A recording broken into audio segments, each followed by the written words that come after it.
Governor Felix Camacho says the Micronesian Chief Executive Summit is all about unity and brotherhood.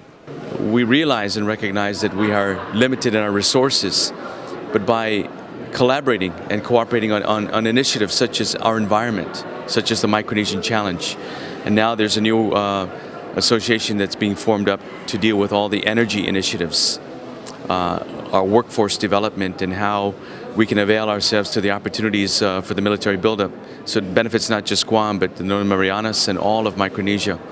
Are just some of the examples of where we can work together.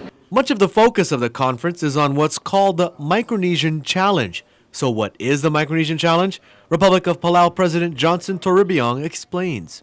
The Micronesian Challenge is a movement which brings people together to promote the conservation of their ecosystems, their environment, their resources by conserving certain terrestrial areas and marine areas to ensure that development does not take over the environment to the detriment of the people of Micronesia. Torribiong says all of the islands in this region must strive to protect the environment because in the long run, it's the environment that will sustain the islands.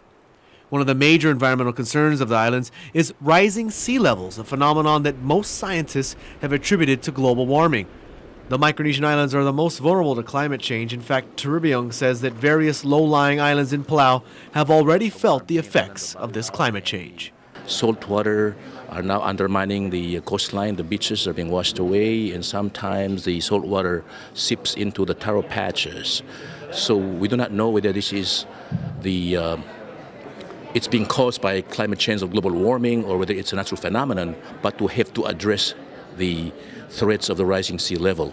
Governor Sebastian Anafel of Yap says they have been participating in these summits over the years in order to handle a whole slew of issues that are shared amongst the islands. Examples include the need for renewable energy, the scarcity of resources, and again, rising sea levels.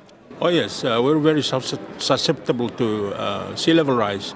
As you may know, some of the islands are low-lying islands. We have a good number of atolls and tiny islands scattered throughout the state of Yap. Not only the state of Yap, throughout Micronesia as a whole. And so as the tide rises, it's really impacting a lot of these low-lying islands with saltwater intrusion, inundations, erosion, things of this nature are really impacting the livelihood of the people. The 12th Micronesian Chief Executive Summit ends tomorrow. Clint Mergel, PNC News.